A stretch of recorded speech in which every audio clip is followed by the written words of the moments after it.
अब ये तो हमने प्लॉट की बात कर ली।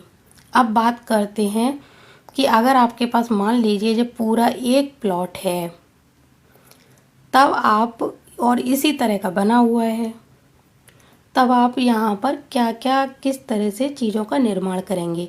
मेरे कहने का मतलब है कि विदिशा प्लॉट पर आपको घर जब बनाना चाहिए तो क्या चीज़ें ध्यान में रखकर बनाना चाहिए।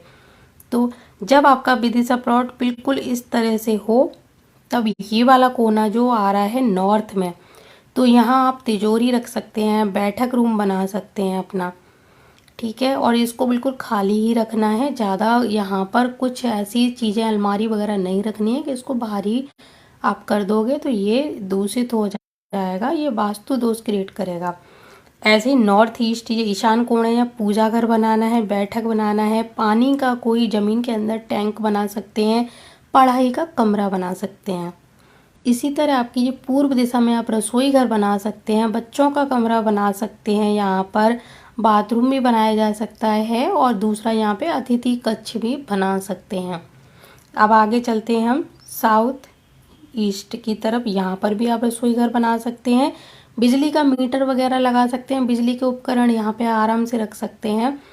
प्लॉट आपका बहुत छोटा है तो छोटे के हिसाब से ही चीज़ें एडजस्ट करिए। यहाँ पर शयन कक्ष भी बना सकते हैं बच्चों का।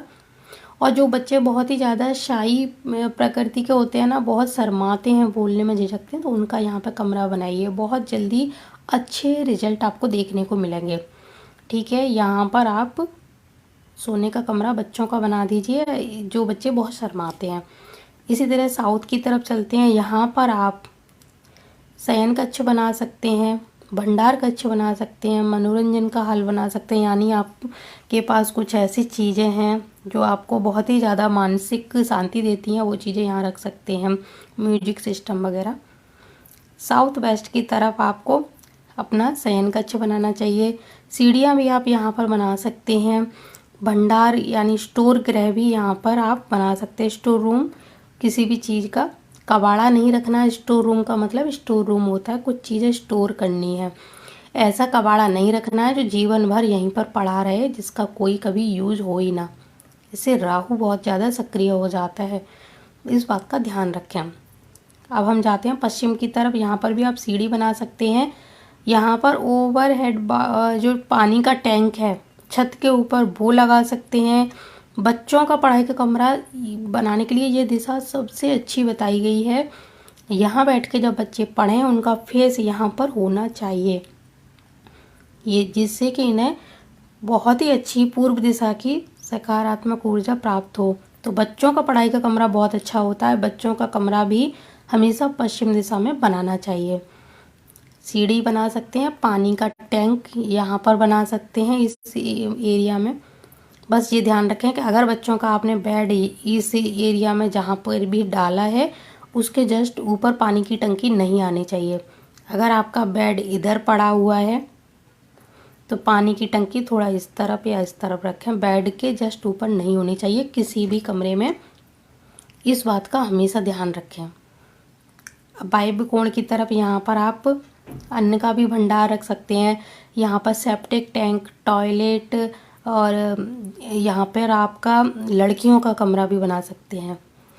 अब आप ये देखना कि बिल्कुल जहाँ पर नॉर्थ वेस्ट आ रहा है यानी कोने में नहीं बनाना है टॉयलेट या सेप्टिक टैंक, थोड़ा सा इस साइड में बनाना पड़ेगा या थोड़ा सा उस साइड में।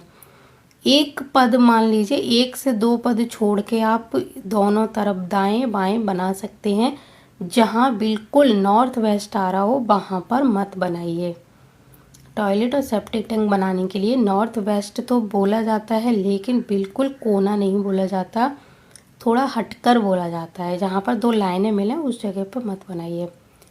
इसी तरह नॉर्थ में वापस हम आ गए इधर, तो यहाँ पर आपको पता ही है सबसे हल्की साफ़ सुथरी स्वच्छ जगह ये होनी चाहिए, ये तीनों ही मान लीजिए।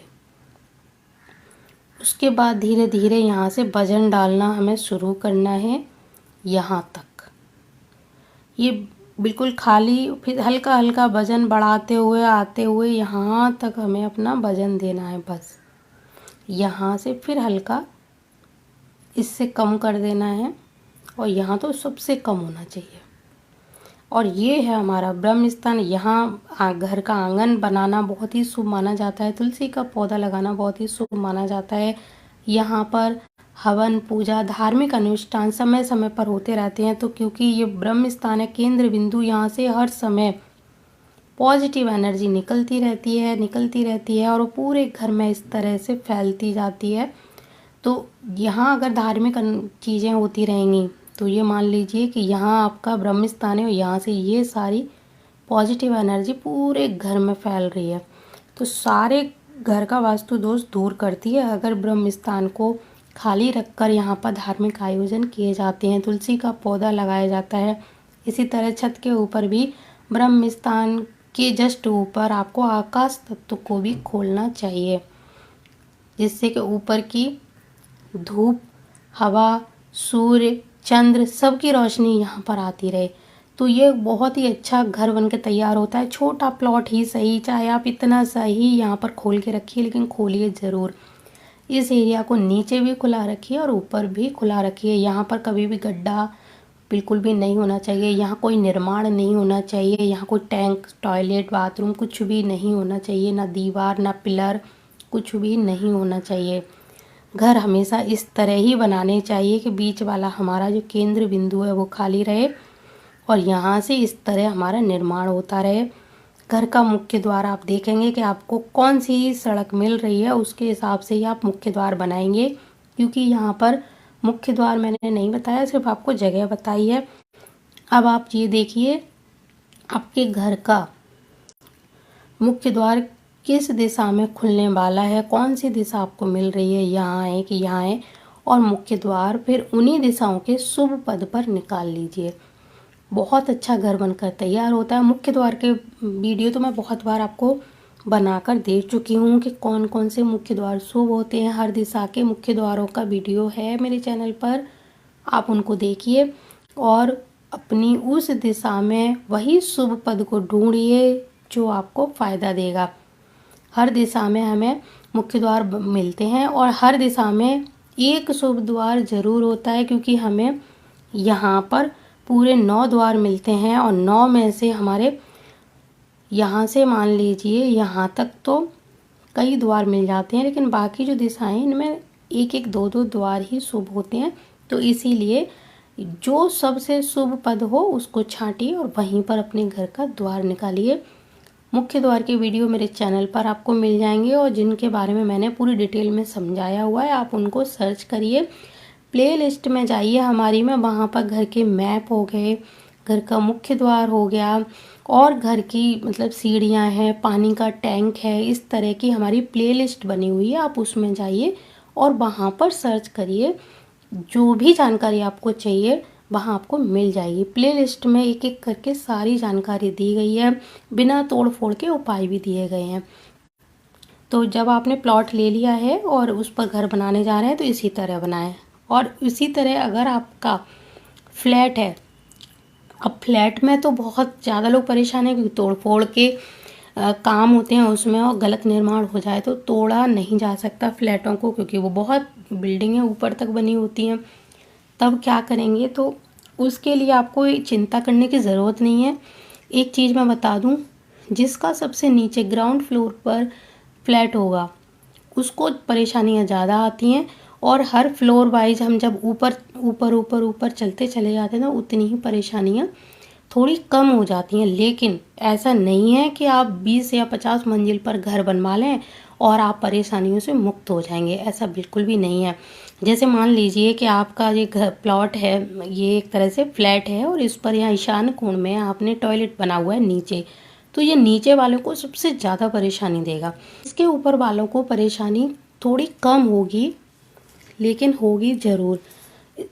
ये मान लीजिए 3 से 4 मंजिल तक लोग सेम परेशानी में ही रहेंगे, यानी कम परेशानी में रहेंगे। सबसे नीचे वाला ज़्यादा परेशानी में रहेगा और 4-5 मंजिल तक लोग थोड़ी हल्की सी राहत महसूस करेंगे, लेकिन उसके ऊपर फिर से वही हाल हो जाएगा कि ऊपर वालों को इसका फ़ायदा नहीं मिलेगा, क्योंकि भूमि ऊर्जा 2-3 मंजिल तक ही आपको फ़ायदा दे सकती है।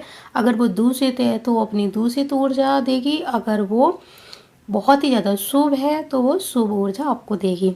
तो नीचे वाले थोड़े ज़्यादा परेशान रहते हैं ऊपर वालों की अपेक्षा, और सबसे ऊपर वाले थोड़े और ज़्यादा ही परेशान इसलिए रहते हैं क्योंकि उनको भूमि ऊर्जा के जो शुभ एक तरह से एनर्जी है वो नहीं मिल पाती। उनको ऊपर सिर्फ आकाश तत्व या फिर वायु तत्व, 2 तत्व ही मिल पाते हैं, और नीचे वाले व्यक्ति को सबसे ज़्यादा यानी 5 तत्वों में से 4 तत्व तो मिल ही जाते हैं। तो इसीलिए क्योंकि फ्लैटों में यही दिक्कत हो जाती है कि हम ऊपर नीचे जब रहते हैं तो हम बहुत सारी चीज़ें मिस कर देते हैं। कई लोगों को सिर्फ वायु तत्व मिल पाता है ऊपर से, या आकाश तत्व बस। कई लोगों को नीचे वालों को अग्नि है, हमारा अग्नि तत्व मिल जाता है, उनको पृथ्वी तत्व मिल ही रहा है, एक तो नीचे हैं, दूसरा उनको वायु तत्व भी मिल ही रहा है, मतलब एक तरह से जल तत्व भी मिल रहा है, सारे मिल जाते हैं उनको। सिर्फ रह जाता है उनका आकाश तत्व, तो उनका ब्रह्म स्थान तो आजकल फ्लैटों में होते ही नहीं है। तो बस ये दोस्त तो सबको ही लगता है, लेकिन जैसे जैसे ऊपर जाते जाते हैं तो उसमें से सिर्फ कुछ लोग ऐसे हैं जिनको सिर्फ ये दो, एक तो यहाँ का वायु मिल जाता है, दूसरा उनको आकाश मिल जाता है सबसे ऊपर वालों को, और यहाँ के सारे तत्व उनको नहीं मिल पाते, तो परेशानियाँ आ जाती हैं। तो वो फ्लैट को देखकर उनकी रेमेडी कुछ स्टोन वगैरह से की जाती है, कुछ कलर के द्वारा की जाती है, कुछ पेड़ पौधों के द्वारा की जाती है। तो वो फ्लैट को देखकर, उनके कलर देखकर, उनकी डिज़ाइन देखकर ही बताई जा सकती है, ऐसे अंदाजे से नहीं बता सकते, क्योंकि सबके फ्लैट का जो नक्शा होता है बहुत ही ज़्यादा अलग होता है। तो उसके बारे में हम किसी और दिन बात करेंगे, जब हमारे पास फ्लैट को लेकर बहुत सारे क्वेश्चन आ जाएंगे और लोग अपनी परेशानी बताएंगे, तब हम उसके लिए अलग से मैप बनाएंगे। तो अगर आपके पास भी फ्लैट है और आप भी परेशान हैं, तो आप प्लीज़ अपनी जिस मंजिल पे आप रहते हैं उस मंजिल का नाम, और आपको क्या परेशानी आ रही है और आपके फ्लैट में क्या वास्तु दोष है, वो 3 ये क्वेश्चन आप लिखकर कमेंट कर दीजिए। तो मैं, मेरे पास अगर इस तरह के कुछ ज़्यादा क्वेश्चन आ जाएंगे तो मैं उन सबको लेकर एक बहुत ही अच्छा वीडियो बनाऊंगी, मैप के द्वारा आपको समझाने की कोशिश भी करूंगी। तो आप ये काम करिए, अपने जितने भी आपके पास फ्लैट हैं, फ्लैटों में वास्तु दोष है, तो उनके जो भी वास्तु दोष हैं उनको ज़रूर मेरे साथ शेयर कीजिए, लिख कर भेजिए, और हम उनके लिए एक अच्छा सा वीडियो तैयार करते हैं बिना तोड़ फोड़ के उपाय का। तो अभी मैं चलती हूँ, और मुझे पूरी उम्मीद है आपको ये जानकारी बहुत ही ज़्यादा अच्छी लगी।